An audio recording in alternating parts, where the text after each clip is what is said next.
just get started. Thank you all for coming along.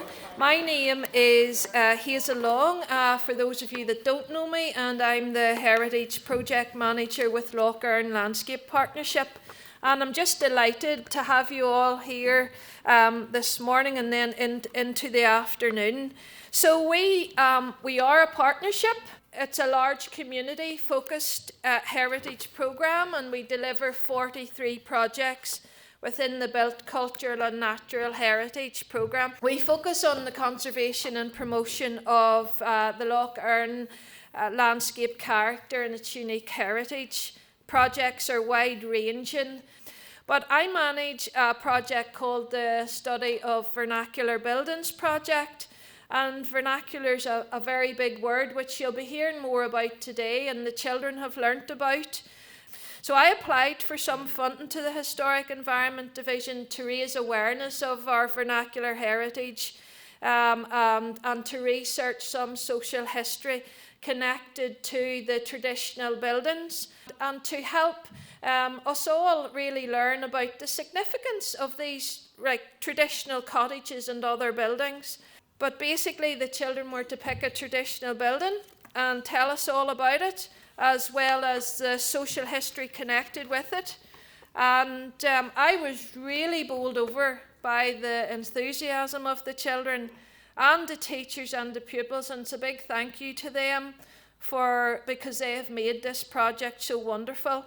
And they certainly have produced some fabulous projects. So the purpose of today is to celebrate the work of the children, and we're hoping you, older generation, will be brave enough to share your memories with us as well. And we will be announcing the winners and the runners-up in each school.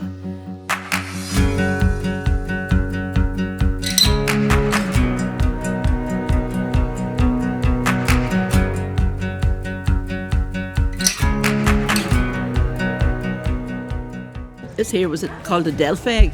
And sometimes when I would go out, the hen would be sitting on this delf egg, and I'd have to wait for a little while, and sure enough, a real fresh egg would come out, and it was all very sticky. So they put some sort of a natural preservative over the egg.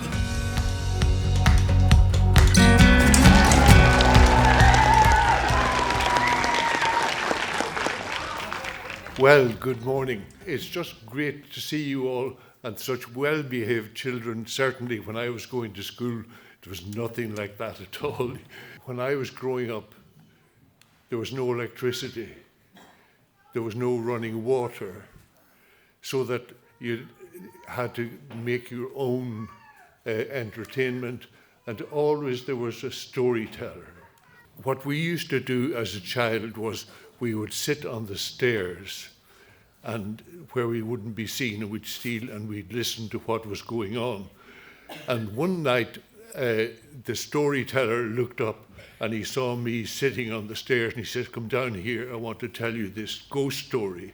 He said, "My grandfather was riding on a horse home coming from the town of Swanlinbar, and a headless horseman rode up beside him on a horse.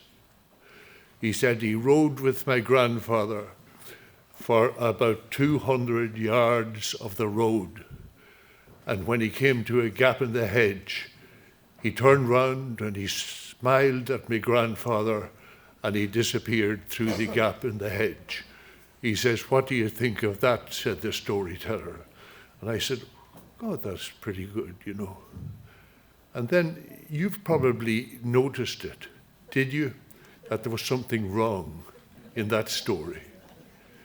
Because he said to me, "What did you say?" And I said, "That was pretty frightening." "Aye," he said, "yeah. Tell me this," he said, "young fella. How could he smile if he had no head?" How much is that doggy in the window? How wow. The one with the waggly tail. How wow. How much is that doggy in the window? How wow. I do hope that doggy's for sale. Wow. Wait, give yourselves a round of applause.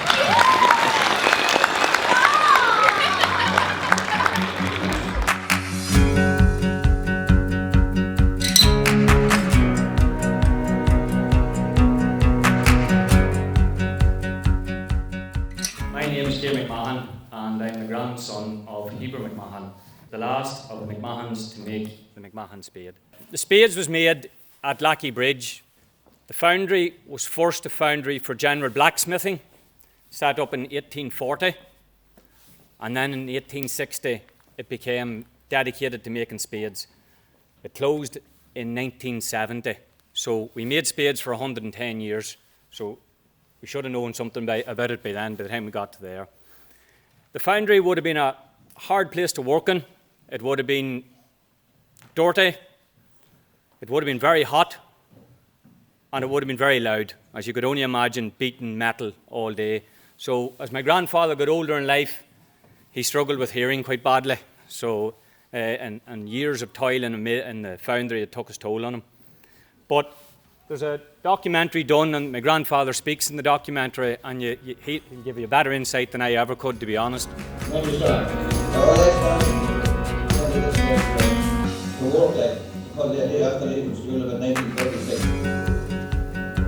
How does the spade stand out in cinema?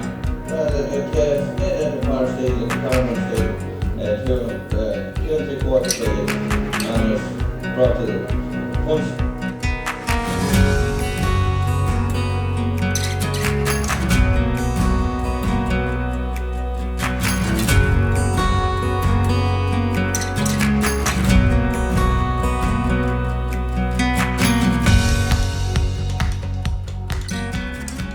We had a group of volunteers that marked the projects, and there was some healthy debate. There really was, so much so that I was called a softie.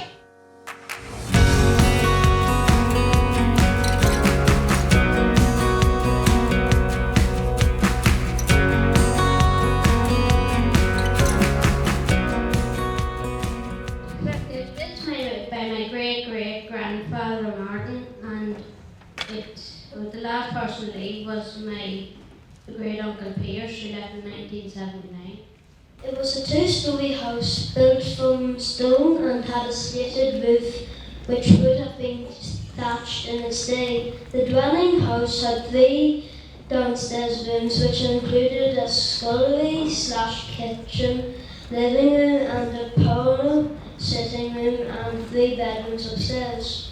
Well, I went to houses on Cleanish Island, which were in quite a sad state of disrepair. Yeah. And then there were houses in Timor and Derry Lane.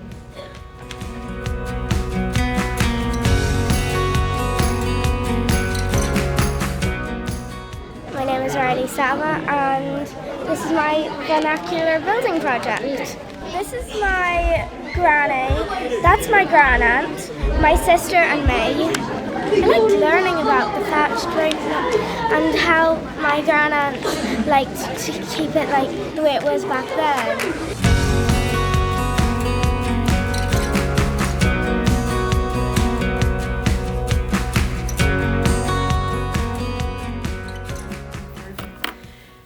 And this is called The House That Died, so it's very appropriate for a vernacular building project. So the house that died. 'Twas a shy little house, demurely aloof, away from the rest by itself, and there it sat under its low thatched roof like somebody's dream in Delph. Accepted, absorbed by the mountain behind and the wide green glen before, by the sallies that kept out the winter wind and the rocks that protected the door.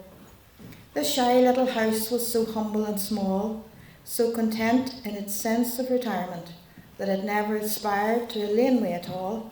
It had footpaths for every requirement. So nobody called on their way here or there for a word about this thing or that. When a Calier came, he pulled over a chair and stayed a long time for a chat. It was never designed for the making of wealth or to nurture a worldly ambition, but it promised a life of contentment and health without need for remorse or contrition. Cold as the stone where the hearth fire glowed, exhaling its smoke to the sky, and dry as the stream of life that flowed through the door as the years passed by. While the footpaths that wrinkled the mountain face and the feet that so clearly defined them, have faded away without leaving a trace, and scarcely a memory behind them. The mountain creeps back to the ledge it once gave, now hallowed by human endeavour, and the shy little house has a moss-covered grave, and its light is extinguished forever. Oh. Thank you so much, Susan. Thank you.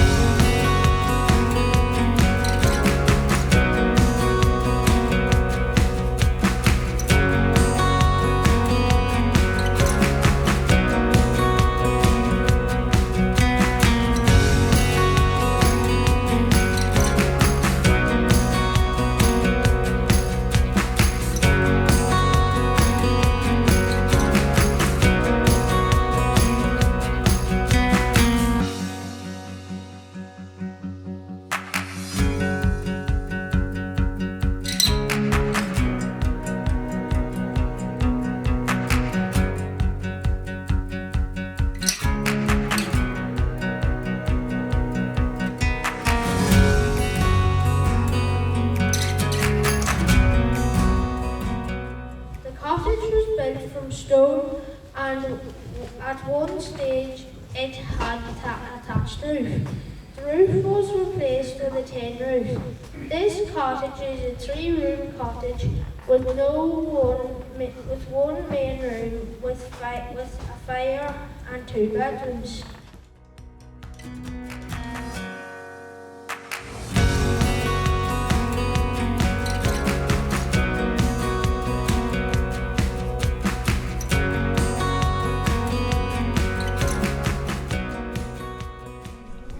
My name's Robin Boyd. This is Noah and Catherine Dundas. They're my great-great-great-great-great-great-grandparents. He lived in Lough County Fermanagh. So he did, and he married Catherine McBride, and that is their daughter, who is my great-great-grandmother, and that's my great-great-grandfather, William Barber. And here's the family tree here. You had fun? Yeah, I had loads of fun.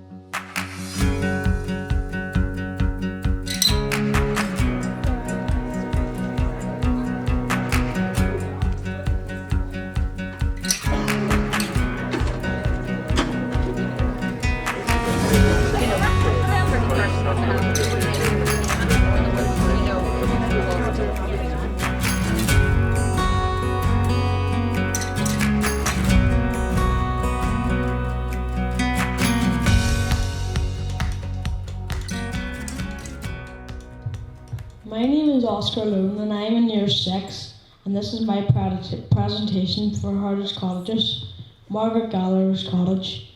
A few weeks ago, Lough Erne Landscape came to our school, County Primary School, to talk about Heritage Cottages. At the end, they mentioned a project, so I decided to do that project. I went to Balcoo to interview Margaret Gallagher. At the interview, the first thing I saw was Margaret Gallagher's cottage. It was fashioned very small, but looked nice. I knocked on the door, and when she opened the door, I asked her if I could interview her, please. My name is Freya, and for my project I found out all about my grandparents' cottage in Donegal. My granddad lived there when he was a boy. My nanny has been researching her family tree, so she was excited to help me. I got to look at lots of old photos of family from the past and family in the cottage years ago. Grandad was in one of the photos when he was a boy. When I went to visit the cottage, we got to go inside, and I saw lots of the original items like the old sinks and fireplaces. Thank you so much, Freya.